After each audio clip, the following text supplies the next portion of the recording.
Hello everyone, मैं ज्योति पारिक और आपका हमारे महाविद्यालय श्रीमती मोहरी देवी तापड़िया कन्या महाविद्यालय के इस यूट्यूब चैनल में आपका फिर से स्वागत है। आज हम अपने बीए सेकेंड ईयर का जो वो आर्थिक और संसाधन भूगोल है, उसमें हम जो प्रमुख खाद्यान्न फसलें पढ़ रहे थे, उनमें हमने हमारी जो अगली खाद्यान्न फसल है उसके बारे में जो है मक्का, और आज हम मक्का के बारे में पढ़ने जा रहे हैं। हमने इससे पहले चावल और गेहूँ के बारे में हमने पढ़ लिया है और आज हम मक्का के बारे में शुरू करते हैं। ठीक है, तो देखिए मक्का एक गेहूं और चावल के बाद हम खाद्यान्न फसलों में देखें तो प्रमुख फसल है। फिर हम यह देखते हैं कि जो मक्का की जो पैदावार है वो उष्ण और उपोष्ण कटिबंध क्षेत्रों में भी मक्का की पैदावार की जाती है। फिर हम देखते हैं कि जो चट्टा वो मक्का है, विकसित देशों में तो मक्का की जो फसल है वो पशुचारण के रूप में पशुओं को खिलाया जाता है, और लेकिन जो अविकसित और विकासशील जो देश है उन देशों में मक्का का जो फसल है वो लोगों की एक मुख्य आजीविका के रूप में इसको काम में लेते हैं। हाँ, फिर हम देखें कि मक्का की जो उत्पत्ति क्षेत्र है, तो मक्का का जो उत्पत्ति है स्थान है वो मूल स्थान है वो संयुक्त राज्य अमेरिका में है। कहाँ पे है? संयुक्त राज्य अमेरिका। ठीक है, ये इसकी जन्मभूमि है, किसकी? मक्का की। कौन सा क्षेत्र है? संयुक्त राज्य अमेरिका। और संयुक्त राज्य अमेरिका में ही देश का सर्वाधिक जो मक्का का उत्पादन है इसी महाद्वीप में किया जाता है। ठीक है, आगे हम इसकी जो कुछ भौगोलिक दशाएं हैं उनके बारे में देखते हैं कि इसके लिए क्या क्या भौगोलिक दशाएं आवश्यक होनी चाहिए। तो सबसे पहले हम देखें कि जो मक्का के लिए जो तापमान हम देखें तो इसके उत्पादन के लिए तापमान की हमें 18 डिग्री सेल्सियस से लेके और 27 डिग्री सेल्सियस तापमान का होना आवश्यक है। कितना तापमान? 27 डिग्री सेल्सियस से लेके 18 डिग्री सेल्सियस से लेके और 27 डिग्री सेल्सियस तापमान का होना आवश्यक है। आगे हम देखें वर्षा, तो वर्षा हम देखते हैं तो 50 सेंटीमीटर से लेकर 125 सेंटीमीटर तक वर्षा होना आवश्यक है मक्का की फसल के लिए। ठीक है, 50 से लेके और 125 सेंटीमीटर बरसात की आवश्यकता होती है। फिर हम मिट्टी देखें तो मक्का की फसल के लिए हम मिट्टी देखते हैं तो काली लावा निर्मित मिट्टी सबसे उपयुक्त मानी जाती है इसके लिए। कौन सी? ज्वालामुखी के लावा के वजन से जो मिट्टी मिलती है हमें काली मिट्टी, वह काली मिट्टी मक्का की फसल के लिए सबसे उपयुक्त मानी जाती है।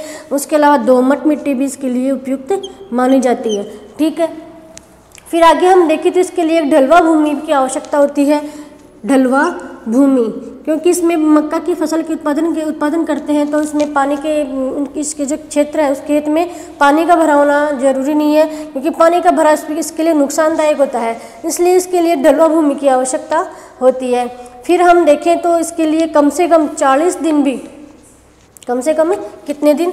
40 दिन पाला रहित होनी चाहिए। 40 दिन पाला रहित। ठीक है, ये इसकी मुख्य भौगोलिक दशाएं हैं। पहली कौन सी है? तापमान। तो इसके मक्का की फसल के उत्पादन के लिए तापमान का कितना होना आवश्यक है? 18 से लेके 27 डिग्री सेल्सियस तापमान का होना आवश्यक है। फिर हम देखते हैं इसके लिए मिट्टी की कौन सी उपयुक्त है। तो इसके लिए जो ज्वालामुखी के लावा के उत्पादन से हमें जो काली मिट्टी प्राप्त होती है वह काली मिट्टी मक्का की फसल के लिए आवश्यक है, ज़्यादा उपयुक्त है। और इसके अलावा जलोढ़ मृदा में भी मक्का का उत्पादन किया जा सकता है। फिर हम देखें तो इसके लिए ढलवा भूमि का होना आवश्यक है, क्योंकि इसमें इसके जो खेत है उस खेतों में पानी का भरा होने के लिए इसको मक्का की फसल को नुकसान होता है, इसलिए इनके खेतों में पानी भरा हुआ नहीं होना चाहिए, और इसलिए ढालू भूमि की हमें आवश्यकता होती है। और फिर हम देखते हैं तो इसके लिए 40 दिन कम से कम पाला रहित होना आवश्यक है, क्योंकि पाला जब गिर जाए तो इनकी फसल को नष्ट हो जाती है, इसलिए पाला रहित दिन कितने होने चाहिए? 40 दिन पाला रहित होने चाहिए। ये हमारी मक्का की फसल के लिए आवश्यक भौगोलिक दशाएं हैं। आगे हम मक्का के उत्पादन का विश्व में मक्का के उत्पादन और वितरण को देखते हैं। तो देखिए हम शुरू करते हैं मक्का का विश्व में उत्पादन और वितरण। विश्व में उत्पादन व वितरण। तो देखिए मैंने पहले बताया आपको कि मक्का का जो विश्व में सबसे ज़्यादा मक्का की पैदावार की जाती है तो वो कौन से महाद्वीप में की जाती है? संयुक्त राज्य अमेरिका में। ठीक है, विश्व का आधा से ज़्यादा जो मक्का का उत्पादन किया जाता है वो इसी महाद्वीप में किया जाता है। फिर आगे हम मक्का के उत्पादन में हम अलग अलग क्षेत्रों को देखें तो सबसे पहले हम देखते हैं संयुक्त राज्य अमेरिका। तो इसमें हम देखें तो इसके जो मक्का की पेटी है, यहाँ पे जो मक्का की पेटी है वो मध्य ओहियो से लेकर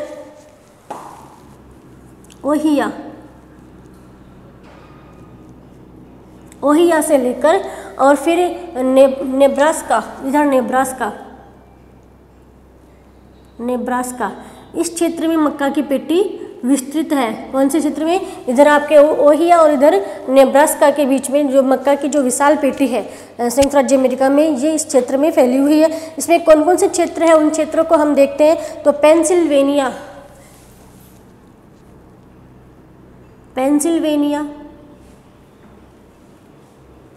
ठीक है, और इसके क्षेत्र है केंटुकी,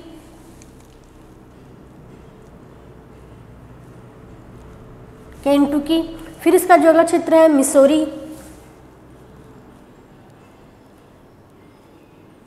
मिसौरी, फिर है ओहियो और कंसास, ठीक है। इस प्रकार से ये पूरा क्षेत्र आ गया, ठीक है, कौन सी, जिसमें मक्का की पेटी विस्तृत है संयुक्त राज्य अमेरिका में। तो ये कौन कौन से क्षेत्र इसमें आ गए? इधर तो है नेब्रास्का, ठीक है, नेब्रास्का है, कंसास है, ओहियो है, पेंसिल्वेनिया है और मिसौरी और केंटुकी। ये क्षेत्र है संयुक्त राज्य अमेरिका के मुख्य मक्का उत्पादक क्षेत्र हैं। कौन कौन से हैं, हम इनको देखते हैं, इनको याद करते हैं। इनके जो क्षेत्र हैं, एक है नेब्रास्का, पेंसिल्वेनिया, ओहियो और केंटुकी और मिसौरी।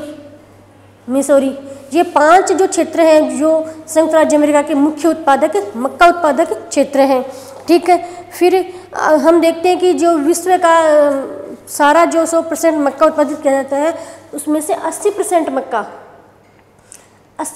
मक्का केवल संयुक्त राज्य अमेरिका के इन क्षेत्रों में ही उत्पादित किया जाता है, ठीक है। फिर आगे हम बढ़ते हैं और आगे हम देखते हैं कि चीन के क्षेत्र कौन कौन से हैं।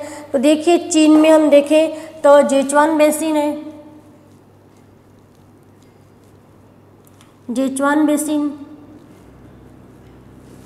ठीक है, जेचुआन बेसिन है।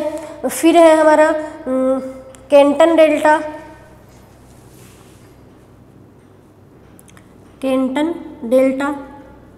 और चीन का जो मध्यवर्ती क्षेत्र है,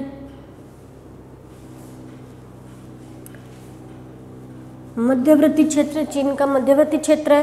फिर हम देखते हैं यांगत्से कियांग बेसिन और उत्तरी चीन, यांगत्से कियांग नदी घाटी का बेसिन है और उत्तरी चीन। इन क्षेत्रों में भी, चीन के इन क्षेत्रों में भी मक्का का उत्पादन किया जाता है। कौन कौन से हैं? एक तो अपनी जो यांगत्से कियांग नदी घाटी है, उस नदी घाटी के जो मैदान बनाया गया है, उस मैदान में भी मक्का की कृषि की जाती है। फिर है केंटन डेल्टा, ठीक है, केंटन डेल्टा है, जेचुआन बेसिन है और चीन का जो मध्यवर्ती और उत्तरी क्षेत्र है, इस क्षेत्र में भी मक्का का उत्पादन चीन में किया जाता है, ठीक है। हमने देख लिया कि चीन में हम देखते हैं तो चीन में यांगत्से कियांग नदी घाटी है और केंटन डेल्टा है, उत्तरी चीन है और चीन का जो मध्यवर्ती क्षेत्र है और जेचुआन बेसिन है। इन क्षेत्रों में चीन में मक्का का उत्पादन किया जाता है, ठीक है। फिर हम आगे चलते हैं और आगे हम देखते हैं तो ब्राज़ील। तो ब्राज़ील के हम क्षेत्रों को देखें तो ब्राज़ील में मिनास है, गेरिस,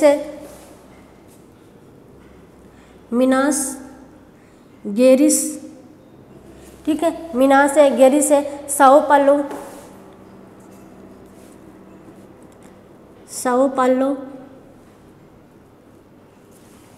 और रियो ग्रांडे। ब्राज़ील के ये 4 मुख्य क्षेत्र हैं। कौन कौन से हैं? साओ पालो, मिनास, गेरिस और रियो ग्रांडे।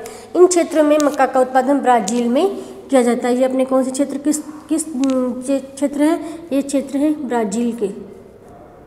कौन कौन से हैं? साओ पालो, मिनास, गेरिस और रियो ग्रांडे। ये सभी क्षेत्र हैं ब्राज़ील के यहाँ दक्षिणी अमेरिका में है। तो इन क्षेत्रों में भी मक्का का उत्पादन किया जाता है। आगे हम देखें तो आगे हमारा है अर्जेंटीना। तो अर्जेंटीना में हम देखते हैं पंपास का जो मैदानी वो घास है, अर्जेंटीना की जो पंपास की जो घास है, उन पंपास के घासों में भी घास के मैदान है, वहाँ भी मक्का का उत्पादन किया जाता है। ठीक है, कौन से में? अर्जेंटीना में। अर्जेंटीना, ये अपने जो पंपास घास के जो मैदान है वो कहाँ पे है? दक्षिण अमेरिका के अर्जेंटीना में है। और इन घास के मैदानों में भी मक्का का उत्पादन किया जाता है। इसके अलावा दक्षिण अमेरिका के ब्राज़ील के ये क्षेत्र है, साओ पालो है, मिनास है, गेरिस है और रियो ग्रांडे है, इन क्षेत्रों में मक्का का उत्पादन होता है। ठीक है, आगे हम देखें तो अपना है डेन्यूब बेसिन है, जो यूरोप में हम देखते हैं डेन्यूब नदी का जो बेसिन है, और काला सागर। यहाँ पे हम आप देखिए कि ये जो काला सागर है, काला सागर और डेन्यूब नदी का बेसिन, डेन्यूब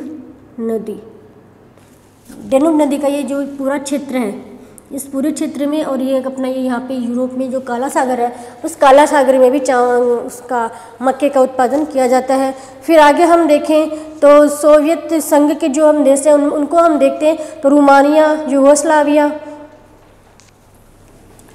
रोमानिया है, यूगोस्लाविया है,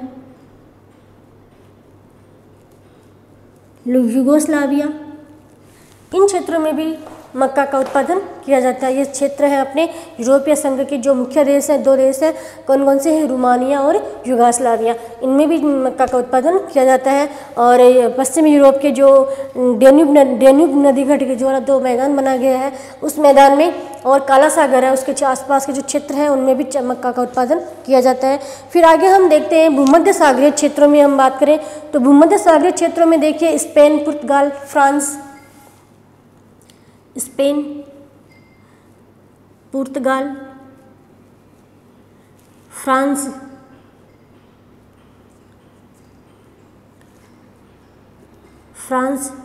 देखिए ये आपका भूमध्य सागर है। ठीक है, यूरोप और अफ्रीका महाद्वीप के मध्य ये आपका भूमध्य सागर है। और इस भूमध्य सागर के आसपास का जो क्षेत्र है, इस भूमध्य सागर के आसपास का क्षेत्र है पुर्तगाल है, स्पेन है, फ्रांस है, और उत्तरी अफ्रीका, ये आपका उत्तरी अफ्रीका का क्षेत्र आ गया। उत्तरी अफ्रीका मतलब ये अपना भूमध्य सागर है, और इस भूमध्य सागर के आसपास का क्षेत्र ऊपर के उत्तरी क्षेत्र में हम देखें, यूरोप में हम देखते हैं तो यूरोप में फ्रांस, पुर्तगाल और स्पेन के क्षेत्र आ गए। और अपन अफ्रीका में देखें तो अफ्रीका का जो उत्तरी भाग है उसमें भी मक्का का उत्पादन किया जाता है। ठीक है, फिर आगे हम देखें तो उष्णकटिबंधीय जो अमेरिका है, अपने अमेरिका में हम देखें तो कोलंबिया, पेरू, वेनेजुएला। ठीक है, कोलंबिया,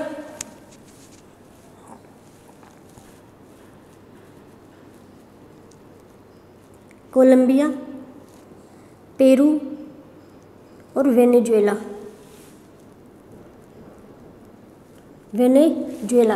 इन क्षेत्रों में भी मक्का का उत्पादन किया जाता है। ठीक है, ये हमने विश्व के प्रमुख जो मक्का उत्पादन क्षेत्र हैं उनके बारे में हमने देख लिया है। हम एक बार इनको फिर से रिवाइज करते हैं और देखते हैं कौन कौन से क्षेत्र कहाँ कहाँ पे हैं। तो हमने सबसे पहले देखा कि विश्व का सर्वाधिक मक्का का उत्पादन है, विश्व के 80% जो मक्का का उत्पादन है केवल उत्तरी अमेरिका में ही किया जाता है। और उत्तरी अमेरिका में मक्का के उत्पादन की एक विशाल पेटी है। उस पेटी के अंदर जो जो क्षेत्र है वो है Nebraska, Kansas, Ohio, Pennsylvania, Missouri और केंटुकी। ये क्षेत्र है किसके? अमेरिका में जो मक्का की विशाल पेटी है उस पेटी के ये क्षेत्र है। और यहाँ पे विश्व का आधा से ज़्यादा मतलब 80% मक्के का उत्पादन इसी क्षेत्र में किया जाता है। फिर हमने देखा कि दक्षिणी अमेरिका है, तो दक्षिण अमेरिका के ब्राज़ील के क्षेत्र हैं, तो ब्राज़ील के क्षेत्रों में साओ पालो, मिनास, गेरिस और रियो ग्रांडे, ये क्षेत्र कौन से किसके हैं? ब्राज़ील के। फिर दक्षिणी अमेरिका में पंपास जो घास के मैदान है उनमें भी चावल का उत्पादन किया जाता है। फिर हम देखते हैं तो एशिया में हम आते हैं तो एशिया में जो चीन है, चीन के जो क्षेत्र है एक तो मध्यवर्ती क्षेत्र है, उत्तरी क्षेत्र है, इसके अलावा जेचुआन बेसिन है और यांगत्से कियांग नदी का घाटे का क्षेत्र है और कैंटन क्षेत्र है, इनमें भी चीन चावल मक्का का उत्पादन किया जाता है। फिर हमने देखा कि जो अपना यूरोपीय संघ है, यूरोपीय संघ की जो देश है रोमानिया और यूगोस्लाविया, ये हमने देखे कि यहाँ पे मक्का का उत्पादन होता है। फिर यूरोप में, पश्चिमी यूरोप में हम देखते हैं तो काला सागर है, इसके आसपास का क्षेत्र और डेन्यूब नदी के घाटे के द्वारा जो मैदान बनाया गया है उसमें मक्का का उत्पादन किया जाता है। फिर हम देखते हैं अपना जो भूमध्य सागर है, उस भूमध्य सागर के आसपास का क्षेत्र हम देखें तो इसके आसपास के क्षेत्रों में जैसे पुर्तगाल है, ठीक है, स्पेन है, पुर्तगाल और फ्रांस, इन तीनों देशों में किया जाता है। और अपन इसके दक्षिण में हम देखें तो भूमध्य सागर के दक्षिण में आ गया आपका अफ्रीका का उत्तरी भाग। अफ्रीका का ये उत्तरी भाग है, इसमें भी चावल का उत्पादन किया जाता है। इस प्रकार से आज हमने अपनी जो प्रमुख खाद्यान्न फसल है मक्का, उस मक्का की जो भौगोलिक दशाएं हैं और उसके अलावा जो मक्का के उत्पादन के लिए जो विश्व में जिसका उत्पादन और वितरण है वो भी हमने देख लिया है। और आने वाली जो वीडियो है उस आने वाली वीडियो में हम एक अन्य नई फसल के बारे में पढ़ेंगे। तब तक के लिए धन्यवाद।